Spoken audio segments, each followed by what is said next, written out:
Let's go across to Radhika Iyer, who's got Mr. Parmeshwar, the Congress leader, with him. Dr. Parmeshwar, Radhika, first reactions on the Congress done. They don't seem to be doing that well. They're just inching ahead of their last time performance, which was abysmal. That's right. Let's get his reaction straight. Dr. Parmeshwar, the state party chief for the Congress in Karnataka. The initial trends reflecting, of course, a lead for the Congress, but in the safe regions where it was otherwise not going to be such a surprise. Your initial reaction? No, I think it is too early for me to say anything, but definitely we are going to come back, and our mandate has been providing a cleaner administration and a stable government. And I'm positive that people of the state want a stable government, and definitely they have voted for that, and they have voted for Congress. These are all initial stages where the postal ballots and things like that they were counting. I'm sure that once the first round, second round is completed, that you will get an indication where we stand. Right. The coastal Karnataka region also very politically significant. Just the 3 districts have 19 seats in all, of which in the last election it was like a 50-50 between you and the BJP, although it was the BJP stronghold. Are you hoping to rout the BJP in that region? Yeah, well, You're leading in Udupi. There has been a clear attempt from the Congress party to educate the people about the communal cards which BJP was playing all these years, and they are now I have understood what their BJP real color is. So there is a shift. I would imagine there will be a change, and we are hoping to do better. But all these days you've been absolutely optimistic about getting 100 plus, 120 plus with huge margins.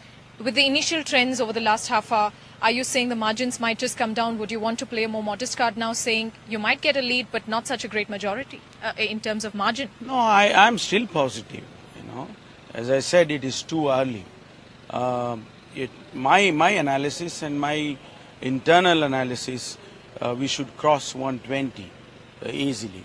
And let's see, it's too early to say anything at the moment. Right. Now I will ask you the most inevitable. You're being touted as the person who possibly could be the next chief minister who could take Jagdish Shettar's chair. You yourself have said you are a strong contender for the post. What is your USP as opposed to some other opponents within the party? No, I think eventually it is the High Command which decides. But, as a president of the party who has led the party to this level, naturally I also would like to be in that game. But it will be decided by the legislators and the High Command. The big worry for Karnataka is that whether it is the BJP or the Congress, of course the BJP, it has been split wide open, it is very apparent the split within. But is the split within the Congress only waiting to be known? Is it, it's already not such a secret, but is it just waiting to break out as well? No, nothing wrong in, many people aspiring for that position. But once the CLP meets and decides the procedure and decides what to do, and the directions will be from the High Command. There is a set procedure in the Congress party to elect a leader. I don't think there will be anything wrong in that. People aspiring for chief ministership. There are so many people within the Congress party who are capable of handling that office. Is that also a disadvantage? Because not too long ago, Mrs. Sonia Gandhi in a Congress meeting in Delhi said, in Karnataka we have too many faces, too many leaders. Is that an advantage or a big disadvantage? Well, in a way it is advantageous, but in a way it is also disadvantageous. But I think at this point of time, we have already crossed that stage. I think it's only going to be one person going to be elected or selected. I think the High Command will take it seriously. And they also know that we have to give a better governance, a stable government.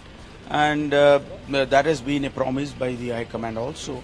So we will definitely, I personally feel that it will be a smooth affair. After the election of the chief minister is over. In fact, Dr. Parmeshwar, let me throw this across to Dr. Roy, who's in our studio. Dr. Roy, Dr. Parmeshwar is mic'd up. You can ask him a question straight away. I think Vasu's got a question. Morning, Pranav. Good morning, sir. Hi. Very, very good morning indeed. You're feeling happy or a little worried? No, I'm not worried at all. I already know the result. You see, I told you, we are going to cross 120. You see, Mr. Parmeshwar, the problem for the Congress at the moment is that anti-BJP vote is going to the JDS and KJP. It's still early. And the Congress is currently only increasing its tally by about 10%. Now, last time you got 80 seats. 10% means 88, 90. That would be a very bad result for you, right? You would hope for much better than that. Oh, yeah, certainly. But it's too early. Too early for me to say anything. Yes, early, yes. But I'm hoping that there will be a clear mandate. But, Mr. Parmeshwar, good morning. Srinivasan Jain here. Just wanted to ask you. Good morning, Srinivasan. Hi. Just wanted to ask you, one of the things which you had expressed concern about is that a lot of, and maybe this is getting reflected in the leads that we're seeing, is that a lot of the every single sitting MLA was given a ticket by the Congress, and some of them in your own internal survey you found were losing candidates. Do you believe that, at least just looking at these preliminary leads, that was a mistake? No, I don't think so. I mean, consciously we have given all the sitting MLAs, we have repeated all the sitting MLAs, hoping that they will win. Because definitely Congress would do better. People want Congress back in power. So there are so many other considerations, we thought, okay, we'll repeat them. But so hoping that they will all win. But you came under a lot of pressure. You had to field a lot of heavyweights and their families, despite the fact that you knew they were going to lose. Like Mr. Jafar Sharif, for instance, had his son-in-law as well as his grandson being given a ticket. Again, is all of that now, you think, somewhere going to come to haunt you? I think, there are always, in every election, there are political compulsions, which we cannot brush it aside or rule out. I think those considerations, it can go either way. Sometimes it is positive, sometimes it is negative. So we have to take it along and see what best the results we get out of it.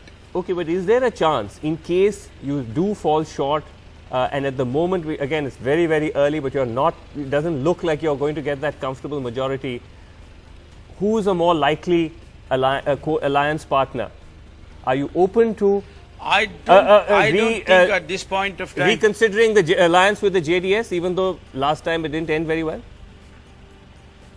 No, I don't think at this point of time I can answer that. I'm still, hoping that the people of the state give a clear mandate. So just one last question. Do you think it's about time the Congress had an SC Chief Minister in Karnataka?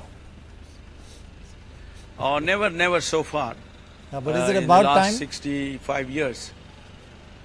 So No, never so far. But is it about time that the state of Karnataka had somebody as a chief minister from this community? No, Congress, I don't think they select the chief minister on the basis of caste. But we also believe in the social justice. So in that, if you look at, in that angle, I think there may be a possibility, but I don't rule out. But finally, it's all, depends on the present requirement and also the High Command. Right. Now there's one seat that the BJP has gained from the Congress. I of course Beltangadi. have one question to ask you. Thank You you very visited much, your Mr. Parmeshwaran, and good luck. And we hope that you will be Chief Minister, and if you're made, the others will not sulk.